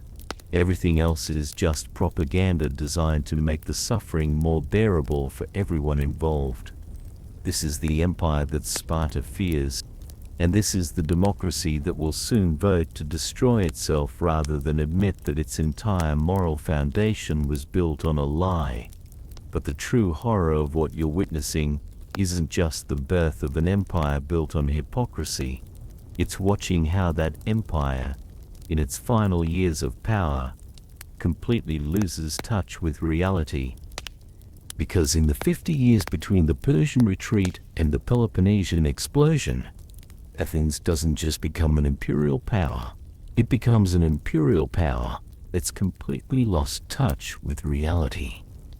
You've survived the transformation of Athens from victim to victimizer, but now you're about to experience something even more terrifying, living through the final years of peace, when everyone can see the approaching catastrophe, but no one can stop it. When rational people make rational decisions that collectively produce the most irrational outcome imaginable. It's 1435 BCE, and you're standing in the Athenian Agora, watching the final diplomatic preparations that will doom the Greek world. The air is thick with the kind of tension that precedes natural disasters. Everyone knows something terrible is coming, but no one knows exactly when or how it will strike. The Athenian Empire has reached its zenith, controlling over 150 cities and extracting tribute equivalent to millions of dollars in modern currency. The Parthenon rises above the city like a marble monument to democratic achievement, built with money extorted from subject cities that will never see freedom again.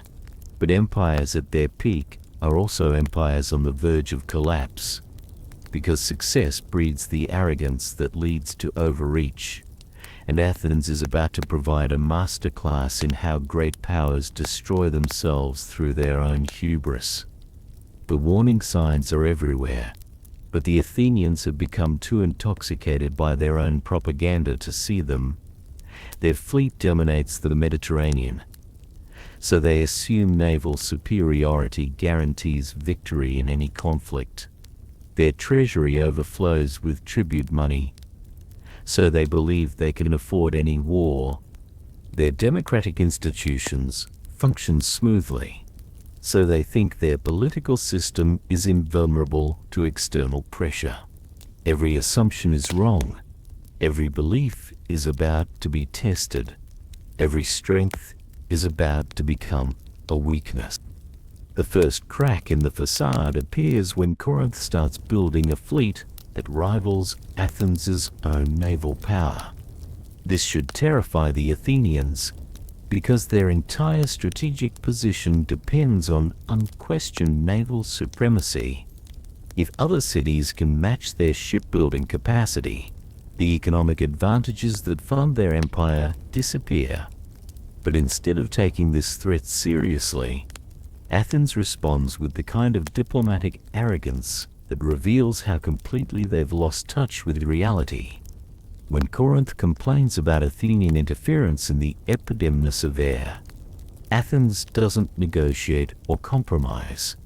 They simply assert their right to do whatever they want, wherever they want, whenever they want. This is imperial overstretch in its purest form, the belief that current power guarantees future power, that temporary advantages are permanent fixtures, that the world will always bend to your will because it's bending to your will right now. You're watching empire commit suicide through diplomatic incompetence, and the most horrifying part is that the people making these decisions aren't stupid or crazy. They're intelligent, experienced leaders who genuinely believe they're acting in their city's best interests. Pericles himself embodies this tragic blindness. He's arguably the greatest statesman in Athenian history, a brilliant orator, a skilled military commander, a visionary urban planner who transformed Athens into the most beautiful city in the ancient world. But he's also the man who will lead Athens into a war that destroys everything he spent his life building. His strategy for the coming conflict reveals both his genius and his fatal flaw. He understands that Athens cannot win a land war against the combined forces of the Peloponnesian League. Sparta's army is simply too good, and their allies too numerous, for direct military confrontation to succeed. So he devises a plan that's strategically brilliant and psychologically catastrophic.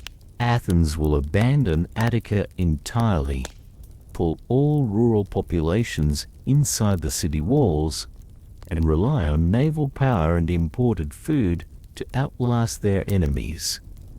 They'll let the Spartans burn their farms and destroy their homes while launching naval raids against Peloponnesian coastal cities. It's a strategy that might actually work from a purely military standpoint. Athens does control the sea. They do have enough tribute money to import food for several years. They do have the naval capacity to cause serious damage to Spartan allies.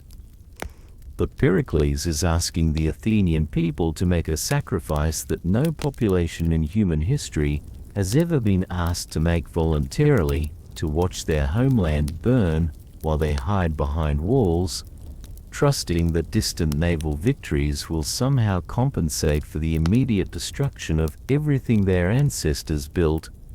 This is where you'd realize that living in the Athenian Empire means being trapped in the delusions of people who have confused tactical cleverness with strategic wisdom. Pericles can explain exactly how his plan will lead to military victory, but he can't explain how military victory will lead to political success or social stability. What happens when the rural populations, crammed into overcrowded urban slums, start dying of disease? What happens when the tribute cities, seeing Athens under siege, decide this might be a good time to rebel? What happens when the Athenian people, watching their farms burn and their temples desecrated, start questioning whether their empire is worth these costs? Pericles has no answers to these questions, because he's thinking like a general instead of a statesman. He's planned for military contingencies but ignored political realities. He's prepared for external enemies but not internal collapse. Meanwhile, the final diplomatic crisis unfolds with the inexorable logic of a Greek tragedy. Sparta sends embassy after embassy to Athens, each with demands that become more specific and more humiliating. Not because they're genuinely seeking peace, but because they want to establish clear justification for the war they've already decided to fight. The demand that Athens expel the accursed is particularly revealing. They're asking Athens to exile Pericles based on an ancient religious curse supposedly connected to his family. It's the kind of demand that's designed to be rejected. No sovereign state could accept foreign dictation of its internal political arrangements, but it's also psychologically devastating, because it reveals how thoroughly Sparta has studied Athenian weaknesses. They know that Athens's greatest strength, its democratic political system, is also its greatest vulnerability. Democratic leaders depend on popular support, which means they can't make concessions that appear weak or dishonorable.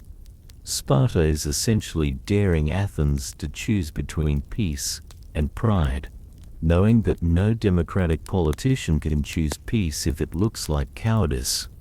They're using Athens's own political system against them, turning democratic accountability into a trap that makes rational diplomacy impossible. The genius of this strategy is that it forces Athens to reject reasonable compromises for reasons that have nothing to do with actual policy. Pericles can't accept Spartan demands, not because they're substantively unacceptable, but because accepting them would end his political career and possibly trigger a democratic revolution. So Athens rejects demands they might have accepted under different circumstances, and Sparta gets the moral justification they need for a war they want to fight anyway. Both sides get exactly what they're asking for, which is why both sides are about to be destroyed by it.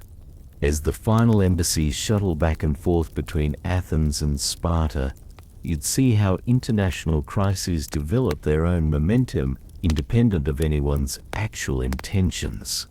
Neither side wants the specific war they're about to fight, but both sides want it more than they want the peace that's still theoretically available. Athens wants a war that will demonstrate their imperial dominance without threatening their core territories. Sparta wants a war that will restore the balance of power without requiring them to fundamentally change their own society. Both sides are planning for the war they'd prefer to fight rather than the war they're actually going to get. The Megarian Decree becomes the final flashpoint, and it perfectly illustrates how economic warfare becomes military warfare. Athens has essentially blockaded Megara, preventing them from trading in any Athenian-controlled port. It's not technically an act of war, but it's systematically destroying Megara's economy. From the Athenian perspective, this is just economic pressure designed to punish a troublesome neighbor. From the Spartan perspective, it's evidence that Athens will use its imperial power to strangle any city that opposes them. From the Megarian perspective, it's a slow-motion genocide that threatens their entire population with starvation. All three perspectives are correct, which is why the crisis is unsolvable through normal diplomatic means. Athens can't lift the decree without appearing weak. Sparta can't ignore it without appearing indifferent to their allies' suffering. Megara can't survive it without outside help. So the decree stays in place, tensions escalate, and everyone moves closer to a war that nobody really wants, but everybody thinks they can win. The final Spartan ultimatum, leave the Hellenized independent, is a masterpiece of diplomatic hypocrisy. It reveals everything wrong with how both sides approach international relations. Sparta, which dominates the Peloponnese through military force and treats its allies as vassals, is demanding that Athens abandon its empire in the name of Greek freedom. But it's also strategically brilliant because it forces Athens to choose between admitting they're an imperial power or defending an empire they claim doesn't exist. Either choice weakens their moral position and strengthens Sparta's justification for war. Pericles' response reveals the moral bankruptcy that imperial power inevitably produces. He doesn't deny that Athens runs an empire.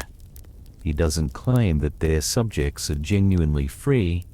Instead, he argues that might makes right, that empires are natural phenomena, that the strong have not just the ability but the obligation to dominate the weak. It has always been law that the weaker should be subject to the stronger, he declares, abandoning any pretense that Athens represents something noble or liberating. He's reduced the ideological conflict between democracy and oligarchy to a simple power struggle between rival imperial systems. This is how democracies die, not through external conquest or constitutional crisis, but through the gradual abandonment of the principles that made them worth defending in the first place. Athens will enter the Peloponnesian War not as the champion of democratic values, but as just another imperial power fighting to maintain its dominance. As the final diplomatic exchanges collapse and both sides begin mobilizing their armies, you realize that you're witnessing something unprecedented in human history, the first total war between advanced civilizations. Not a conflict between Greeks and barbarians, or between free cities and imperial powers, but a civil war within Greek civilization itself. This will be different from every previous conflict because both sides share the same culture, the same language, the same gods, the same basic understanding of how warfare should be conducted. But that shared culture won't prevent the conflict, it will make it more vicious, because both sides will feel betrayed by the other's actions. When Greeks fight barbarians, they can maintain some sense of moral superiority. When Greeks fight Greeks, especially when both sides claim to represent authentic Greek values, the conflict becomes an existential crisis that threatens the foundation of Greek identity itself. The armies gathering in the Peloponnese aren't just soldiers, they're the sons and fathers and brothers of communities that are about to discover the true cost of imperial ambition and democratic pride. The fleets assembling in Athenian harbors carry not just marines and supplies, but the hopes and dreams of a civilization that's about to destroy itself in the name of preserving itself. You're standing at the moment when the ancient world begins its final descent into chaos, when the greatest civilization in human history voluntarily chooses mutual destruction over mutual compromise, when rational actors make rational decisions that collectively produce the most irrational outcome imaginable. The most terrifying part isn't that this war is inevitable, it's that it's avoidable. Right up until the last moment, peace is possible. Athens could lift the Megarian decree. Sparta could accept Athenian hegemony. Both sides could choose compromise over conflict, but they won't, because by 4031 BCE, both sides have invested too much in their own righteousness to back down. Athens has convinced itself that its empire is beneficial to its subjects. Sparta has convinced itself that it's defending Greek freedom against Athenian tyranny. Both sides would rather fight a war they might lose than accept a peace that requires admitting they might be wrong. This is the ultimate lesson of the Peloponnesian War, that civilizations can commit suicide simply by refusing to acknowledge uncomfortable truths about themselves. Athens's empire really is oppressive and exploitative. Sparta's society really is brutal and militaristic, but neither side can admit these flaws without undermining the entire ideological foundation of their political system. So instead of honest self-examination, they choose mutual annihilation. Instead of difficult reforms, they choose impossible wars. Instead of admitting their mistakes, they choose to destroy anyone who points them out. As you watch the last diplomatic missions departing and the first military units mobilizing, you'd understand why you wouldn't last a day in this world.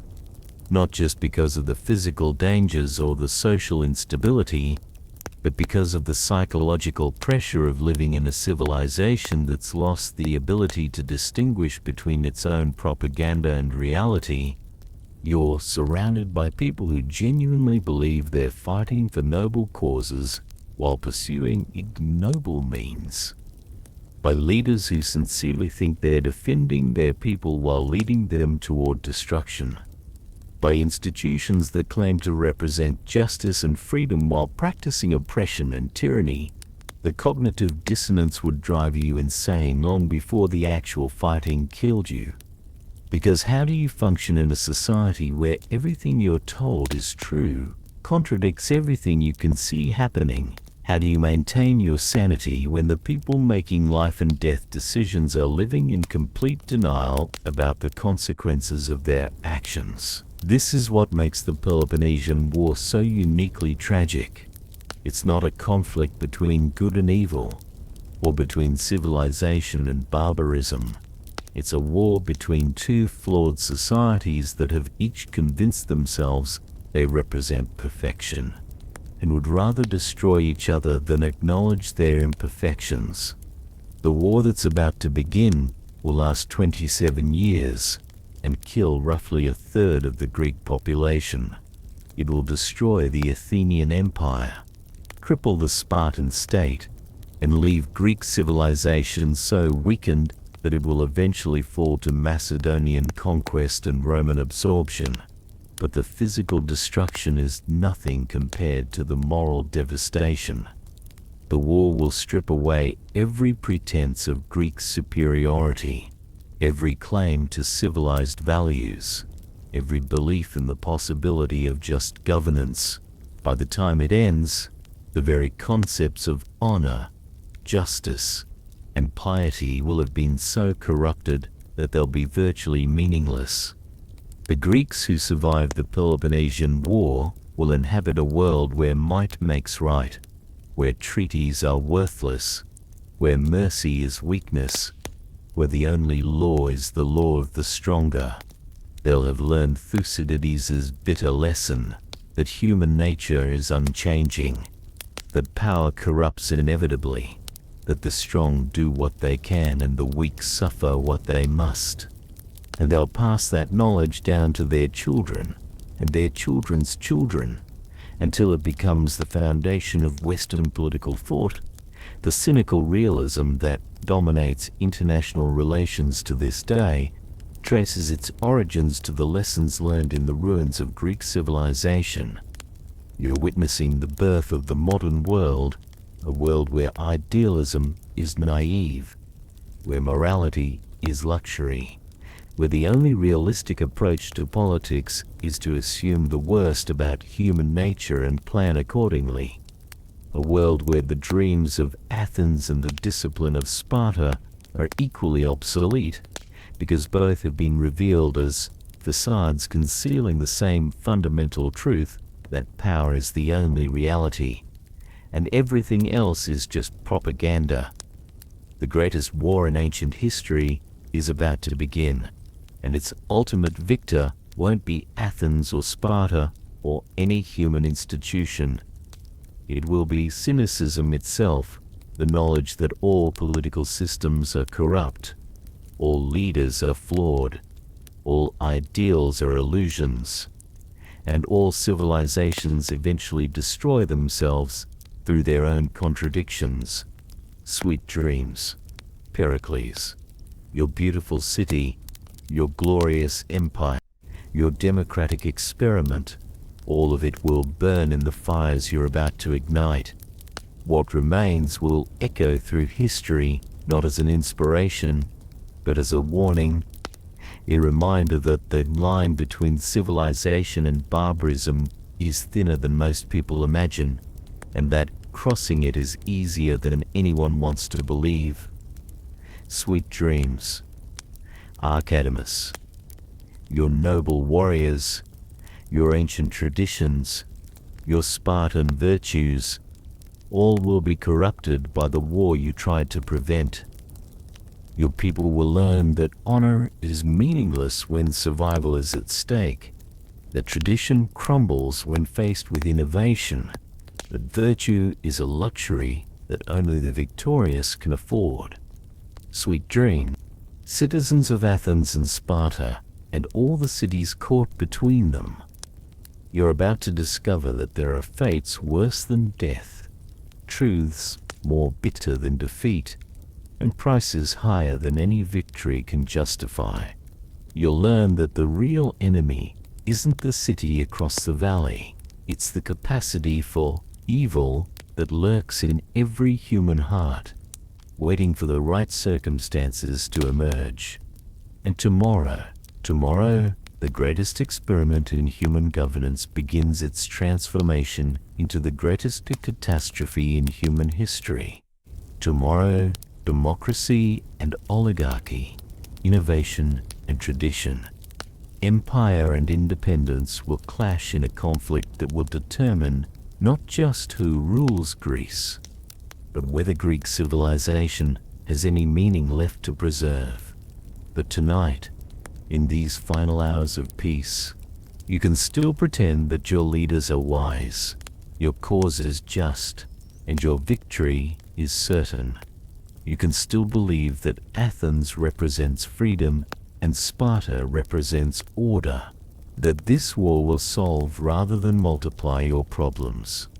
That civilized people can remain civilized even in the midst of total war. Sweet dreams.